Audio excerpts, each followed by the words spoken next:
Before we begin, a quick warning. This episode discusses references to violence, the deaths of children, and details that some listeners may find disturbing. The subject matter itself is heavy and may be difficult for some people. Please take care of yourself and feel free to skip this episode if you need to. You know how every town has that one story people really don't like to talk about, but everyone knows? The kind of story that sits just under the surface, whispered about at sleepovers, mentioned in passing at dinner, or brought up only when someone new moves in and asks the wrong question. It's a kind of story that makes you rethink how well you really know the place you call home, because sometimes the darkest things don't happen in big cities or along lonely highways. Sometimes they happen in the most ordinary house on the most ordinary street, the kind of place where you'd never think to look. And what happened there on one quiet night didn't just change a family, it changed an entire community. It left behind questions that still don't have answers, and a silence that feels heavier the closer you get to the truth. Welcome to Down the Crooked Path. I'm your host, Amanda Joy. Join me as we dive into eerie and spine-chilling stories that blur the lines between reality and the unknown. From cryptids and mysterious disappearances to true crime, UFO sightings, and paranormal activity. Venture into the unknown and uncover the secrets that lie down the crooked path. In the early 1900s, investigators were working out many of the tools that we take for granted today. Fingerprinting existed, but it wasn't widely standardized, and many departments didn't fully trust it yet. Some officers used it, others ignored it, and even when prints were collected, there wasn't a central database to compare them against. Identification depended heavily on whether a suspect was already known to local authorities, and even then, the process relied more on memory and reputation than on anything scientific. Securing a crime scene was also inconsistent. The idea that a location should be preserved exactly as it was found wasn't a universal practice. Curious neighbors, local authorities and officials, and even reporters often walked through a scene before evidence could be documented. Items were moved, touched, or sometimes even taken without malice intent, simply because people didn't understand how easily details could be lost. Investigators themselves sometimes altered the environment while trying to get a better look, not realizing that their presence could erase information that they might need later. Photography was available, but not every department had access to a camera, and not every officer was trained to use one. Some scenes were photographed extensively, while others only had a few images taken, and sometimes none at all. Measurements weren't always recorded with precision. Notes varied depending on who was writing them and what they believed mattered. The result was that two investigators could walk into the same room and walk out with a completely different understanding of what they had seen. Blood analysis was extremely limited. There was no way to determine whose blood was present, only that it was human. Patterns weren't interpreted the way that they are now. Splatter, directional, and impact signatures weren't part of investigative language. A stain on the floor or the wall could simply be noted as blood without a deeper examination as to how it got there or what it might indicate about the sequence of events. Even in the handling of potential suspects looked differently than how it does now. Interrogations weren't guided by standardized procedures, and record-keeping varied widely. Statements could be influenced by leading questions, assumptions, or community pressure. Without reliable forensic support, cases leaned heavily on confessions, eyewitness accounts, or circumstantial details that might not hold up under modern scrutiny. All this meant that investigations depended largely on the instincts and experience of whoever arrived first. Some officers were meticulous, others less so, and the outcome of the case could hinge on the habits of that single individual. When a crime was complex or involved multiple victims, the limitations became even more apparent. There were fewer ways to reconstruct a timeline, fewer methods to confirm or rule out suspects, and fewer opportunities to catch mistakes before they became permanent. This was the environment that investigators were working with in 1912, a period when science existed in fragments and procedures were still forming. And even when done with well-intentioned efforts, they could be unintentionally compromising the truth. When investigators arrived at the Villisca house, the limits of the era's forensic practices shaped the entire investigation and played a role in why these axe murders have never been solved. It was June 10th, 1912, and the neighborhood was starting to settle into its usual Monday morning rhythm. People were out doing chores, tending to their gardens and animals. But Mary Peckham, the Moore's next-door neighbor, couldn't ignore how quiet the house beside her was. The shades were still drawn, and no one seemed to be moving around inside. The children, who normally would be outside at this point, weren't, and someone should have already been up tending to the animals. She knocked on the door, hoping it was nothing to be worried about, but no one answered, so she tried the door and found it was locked. So then Mary let out the Moore's chickens and went back inside her own house to call Joe's brother, as she knew that he had a key and would be able to check on the family more thoroughly than she had. Josiah B., also known as JB or Joe, and Sarah Moore were well known in Villisca. Joe ran a hardware business and was active in the local church. Sarah was involved in the community events and managed the home. Their 4 children, Herman, Catherine, Boyd, and Paul, were all familiar presence in the neighborhood. Ross Moore got to the house not long after Mary Peckham reached out to him. He used his key to unlock the front door, expecting to find the family going about their morning or maybe running a little late. But instead, the house was still. Too still. He called out for Joe and Sarah, hoping someone would answer. When no one did, he entered the first bedroom on the main floor, and that's when he discovered the body of 2 children. So Ross didn't stay inside any longer than he had to. He went straight back outside and told Mary to contact the authorities. The first person notified was Marshall Henry, or Hank, Horton, the town's peace officer. Horton arrived quickly, and once he stepped inside, he understood the severity of what Ross had found. He confirmed that there was, quote, someone murdered in every room. The night before had been a normal Sunday for the Moore family. They spent the evening at the Children's Day program at their church, an event that Sarah helped organize. It ran later than usual, and the whole family stayed until it wrapped up around 9:30 p.m. The 2 Stillinger sisters, Lena and Ina, were still there as well. They had planned to spend the night at their grandmother's house, but those plans changed during the event, and instead, they went home with the Moores for a sleepover. When the group left the church, they walked the 3 blocks back to the Moore family home together. It was a familiar route, and nothing about the walk stood out to anyone who saw them. Once they got inside, the children had milk and cookies and settled in for the night.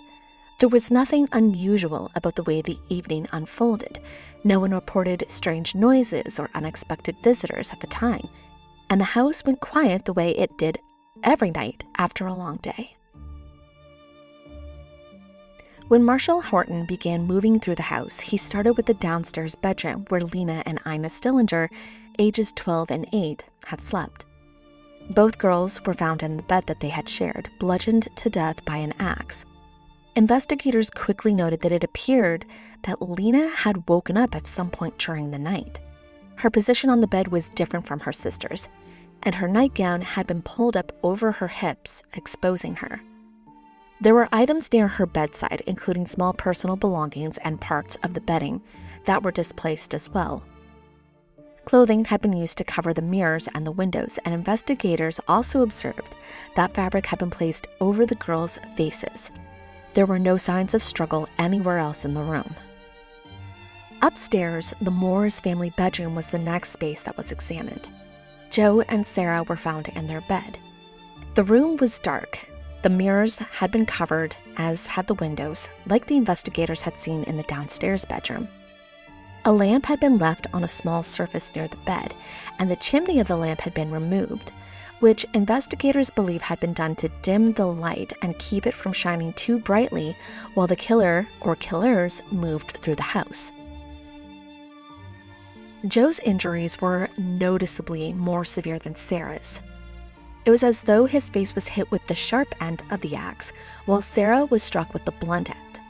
And, like the girls downstairs, their faces too had been covered with cloth. The children's room was just down the hall.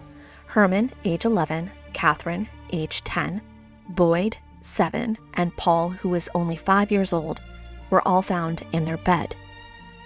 The children all seemed to have been attacked while sleeping, and none showed any signs of having moved far from where they'd been laying.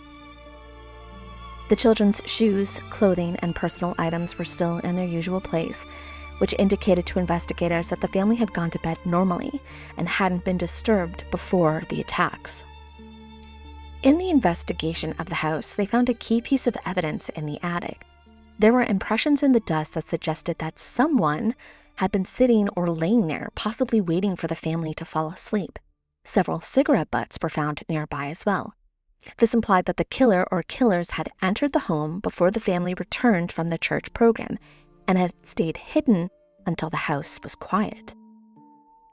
Throughout the entire home, not just the bedrooms where the murders occurred, the killer had taken time to cover the reflective surfaces and windows, and they had done so using items from the home. They also found pieces of food left out in the kitchen, as if a meal had been prepared and partially eaten.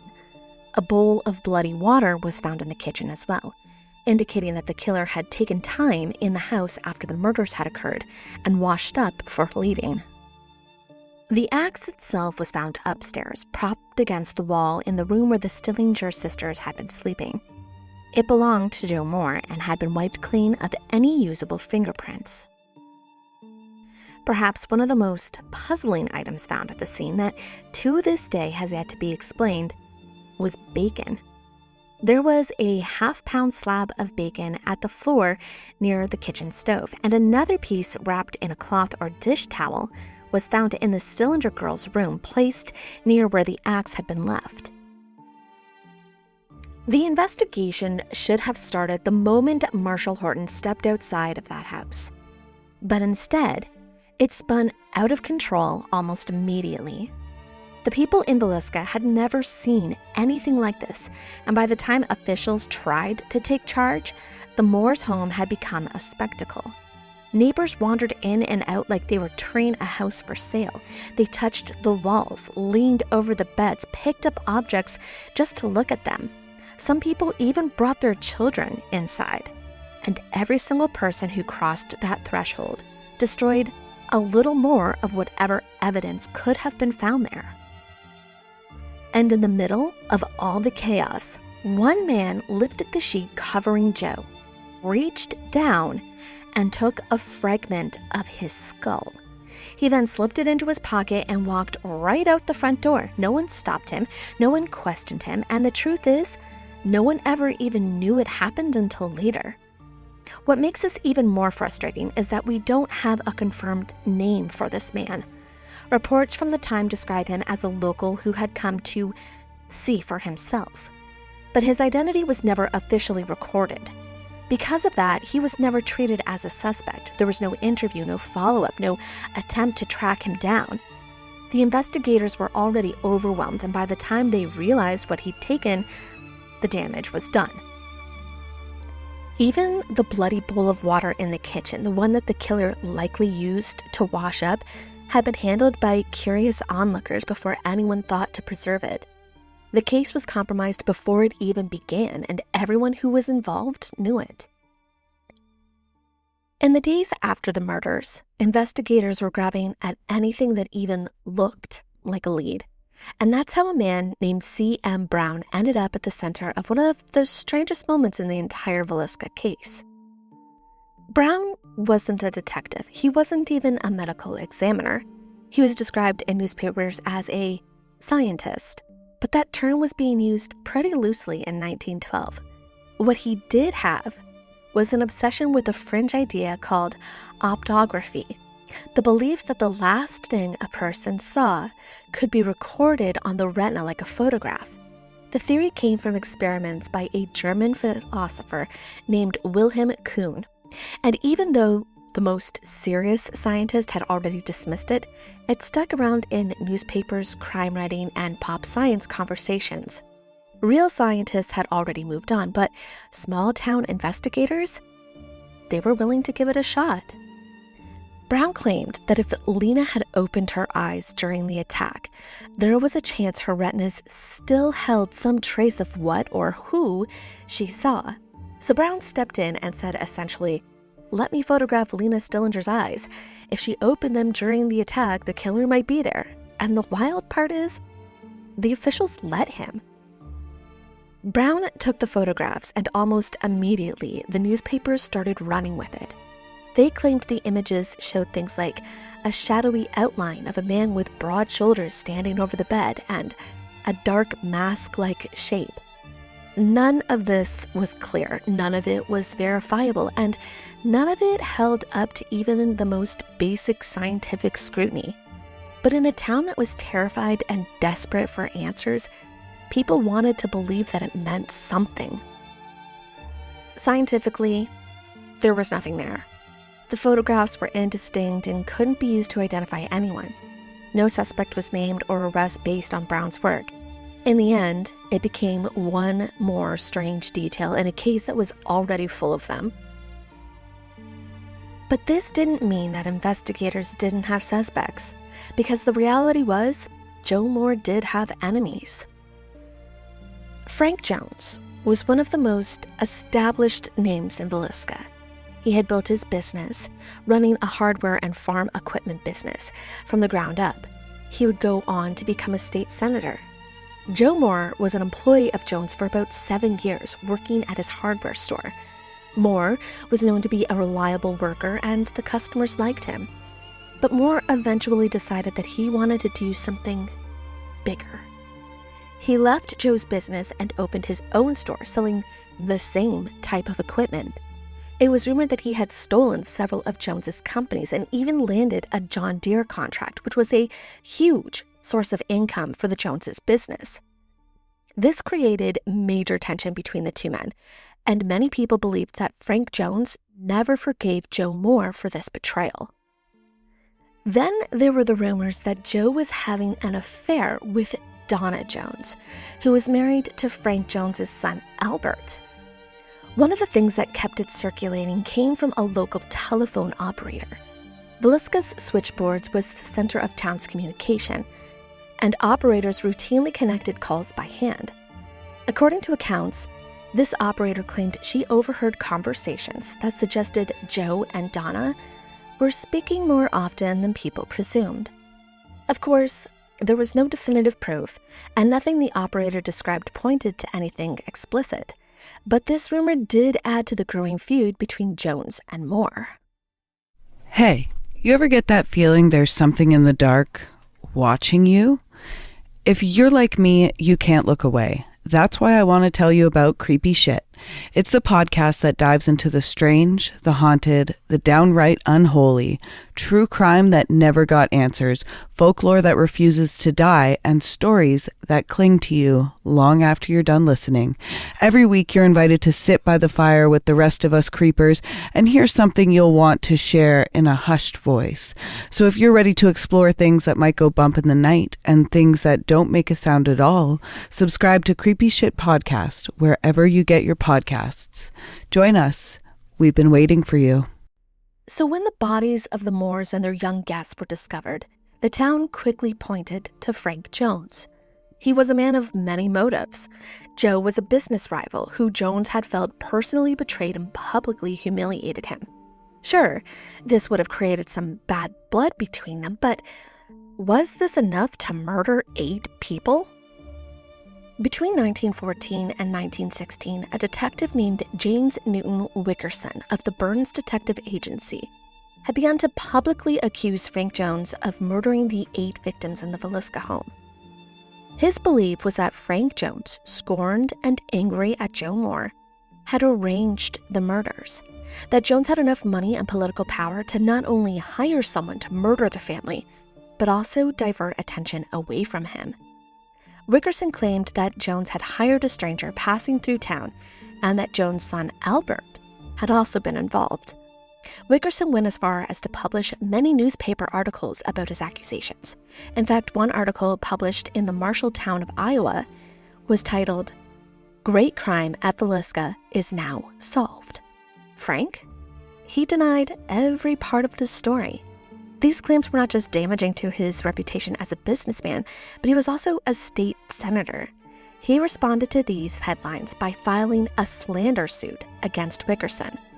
The suit never actually went to trial, and it was eventually dropped. But the accusations weren't. This leads us to the next suspect, a man named William Blackie Mansfield. Mansfield was an army deserter, a bigamist, and allegedly a cocaine fiend.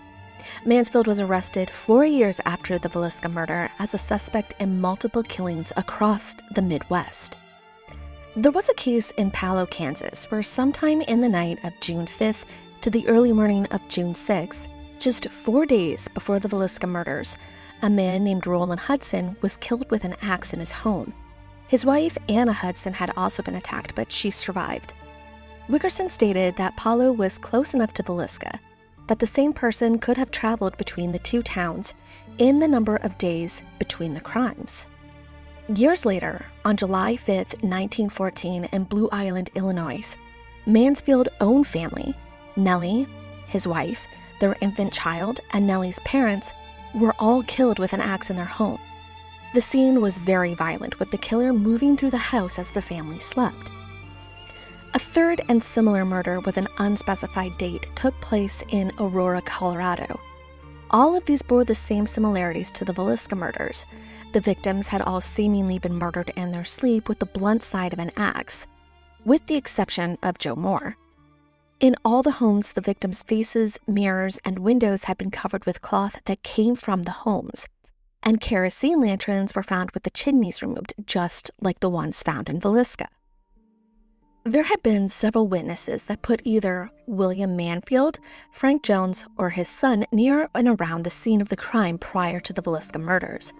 One neighbor, Cora McCoy, lived 2 blocks away from the Moore's home and told investigators that she had seen 2 strangers walking by the Moore home around 3 p.m. on Sunday. She claimed that they had walked closely together as if having a serious and private conversation. She saw them again later the same day around dusk. She also said that one of them looked like William Mansfield's. Another resident, Mary Landers, made a statement that she also saw 2 men walking towards the Moore home, and she saw them examining the axe which was left outside in the yard on a chopping blocks. Other witnesses claimed they saw Jones and his son in town the day of the murders. Suspicious after the fact, but these accounts aren't solid proof that anything nefarious was even happening.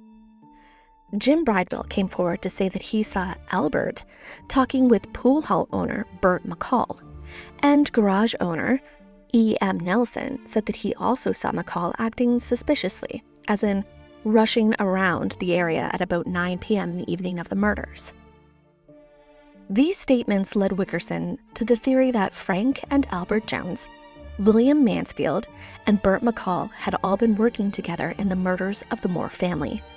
Wickerson strongly backed these beliefs with the testimony of a woman named Alice Willard, who came forward 4 years after the event.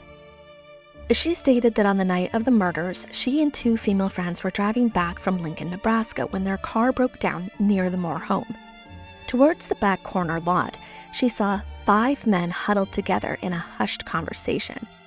According to Willard, it was hard to make out exactly what these men were saying, but she could for sure make out the words Sunday, church, and the most damning of all, she said she heard them say, "Get Joe first, the rest will be easy."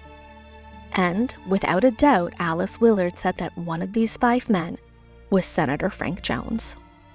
Despite being arrested for the murders and even standing before a grand jury, the charges against Mansfield were dropped. His employer provided payroll records that proved he was in Illinois during both the Palo and the Villisca murders. He later filed a lawsuit against Wickerson for wrongful arrest and was awarded $2,225, which is about around $65,000 today. Henry Lee Moore, no connection to the Moore family, was one of the most chilling figures connected to the Villisca case. A Justice Department agent named W.M. McCalry was reviewing a series of unsolved axe murders between 1910 and 1912, including Villisca, Paulo, and the Colorado murder, but also several others across Missouri, Illinois, and Kansas. He concluded that Henry Lee was not only most likely responsible for these murders, but up to 25 killings across multiple states. Henry Lee had a very disturbing background.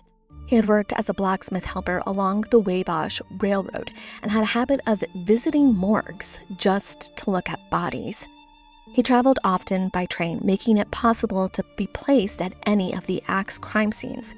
He also collected newspaper clippings about famous murders and wrote letters to many women, and the contents of these letters would later be used against him in a murder trial. In these letters, he wrote of anger towards his mother, frustration about money, and believing that he had been cheated out of property. And he had a very unsettling fixation with the idea that his mother's home would soon be his. These letters were sent mostly to women whom he met traveling across the country by train, including a 16-year-old girl that he wanted to marry. On December 17, 1912, he was convicted of murdering his mother and grandmother in Columbia, Missouri. Georgia Moore, 59 years old, and Mary Wilson, 81, had been struck repeatedly in the head and neck with a coal-handling axe while they slept. Henry Lee later returned to his hotel room, leaving blood on the sheets and his clothing. This was 6 months after the Villisca murders. He was convicted on 2 counts of first-degree murder and sentenced to life in prison. However, the sentence was commuted and he was released in 1949 and later died in 1963 at the age of 88 in St. Louis, Missouri. He never confessed, nor was he tried for any of the other murders. While Henry Lee Moore was never tried for the Villisca murders, one man was: Reverend George Kelly. Kelly was a traveling minister and a Bible salesman who was in Villisca the day of the murders, leaving early the next day around 5:20 a.m. by train headed east. Not only that, but the evening of the murders, he had attended the same Children's Day program as the Moore family and had sent a bloody shirt to the dry cleaners the following day. Apparently, he had even posed as a Scotland Yard detective to gain access to crime scenes. But this isn't what got him arrested for the murders. He talked obsessively about the murders. Several travelers on that train in Villisca stated that Kelly had told them that there were 8 dead souls back in town that had been butchered in their beds, and this was before the bodies had been discovered. Shortly after the murders, Kelly wrote some concerning letters to a woman in Villisca with details about the killings that had not been made public. The woman has never been formally identified in newspapers, but he had reportedly met her at the Children's Day program. Now, knowing details might not seem like a big idea, since anyone who was able to enter the crime scene. But remember, Kelly left town before the bodies were discovered. In the letters, he described how the bodies were positioned and the nature of some of the wounds. She wrote back asking how he knew these details, and he responded with a single explanation: God told me. At that moment, this woman realized something was very wrong and reported the letters to the authorities. As it turned out, George Kelly had been institutionalized for mental illness, most likely schizophrenia, and had a history of voyeurism. He had a documented pattern of peeping into windows and having sexual fixations on young girls. In 1917, investigators believed that they had enough to bring him in for questioning, and he was arrested in South Dakota. During questioning, Kelly confessed. He confessed multiple times, and each confession was slightly different from the last. In different versions, he said that he heard voices telling him to slay utterly, and that he followed the family after attending the Children's Day program. He entered the house when everyone was sleeping, and he also recanted his confessions, only to confess again. During the trial, the prosecution relied heavily on Kelly's confessions.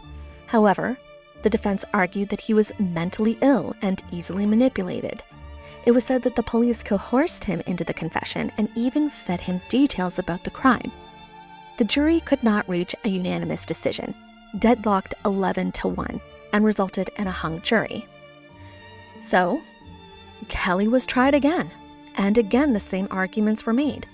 This time, the jury acquitted him. He was released and evaded from the public. His later years are poorly documented, but it is known that he never regained stability. The court records describe him as having a long history of delusions and religious mania. He was also experiencing auditory hallucinations, so it's really hard to say if he is a likely suspect. These issues make good arguments for both guilty and not guilty.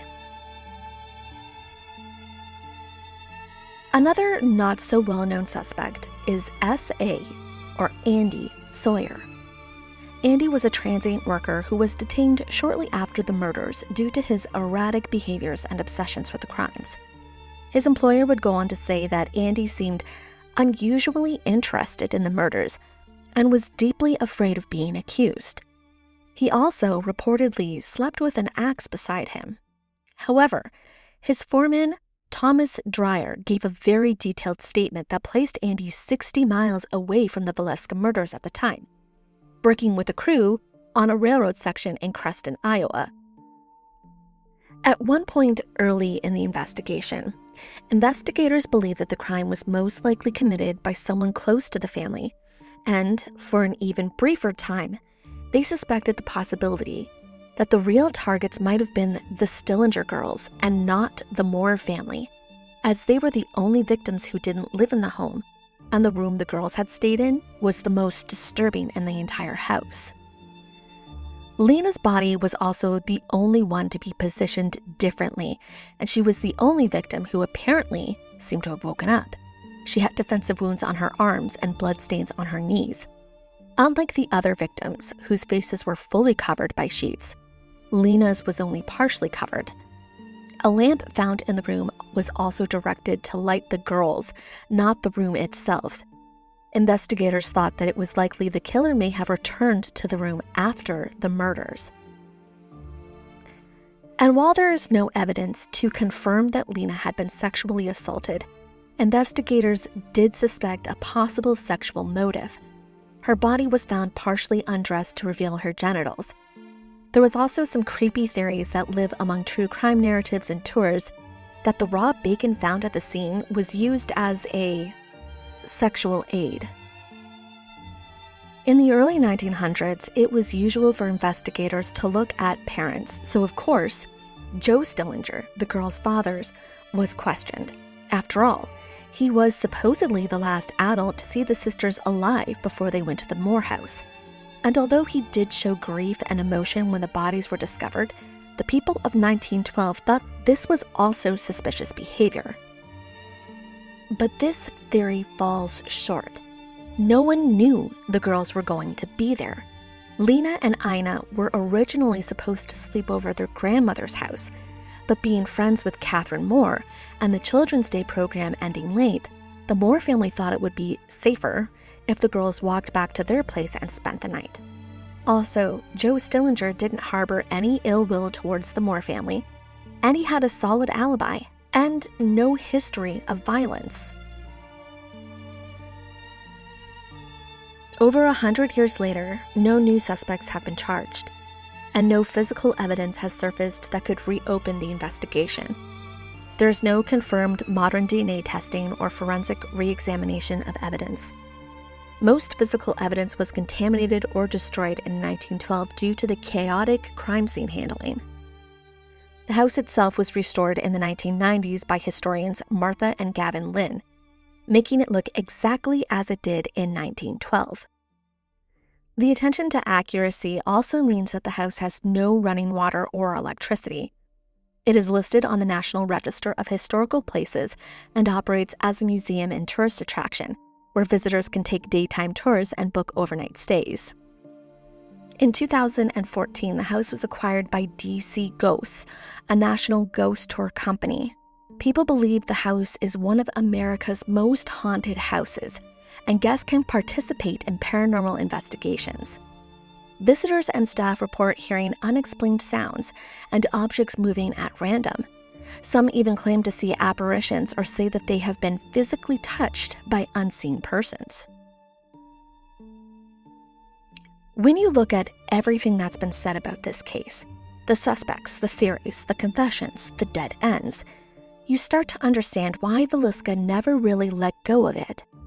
Every person who stepped into the investigation brought their own version of what happened. Some of them were trying to help. Some of them were trying to settle scores. And some were just trying to make sense of something that didn't make sense at all. The truth is, people who lived through this didn't get answers.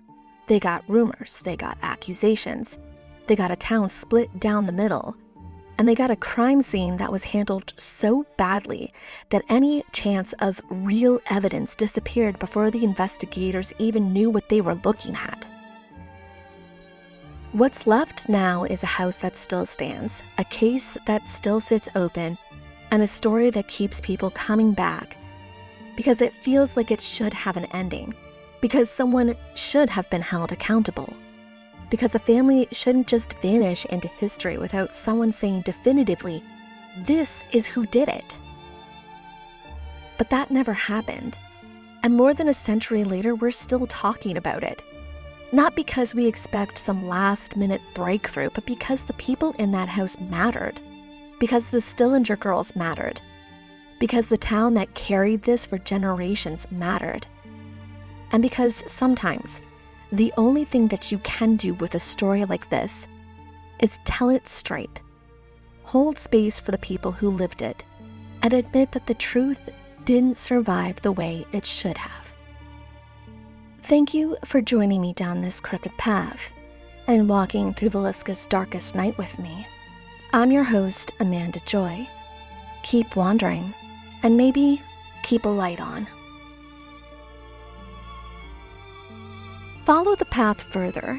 If this episode left you lurking in the shadows, there's more to explore.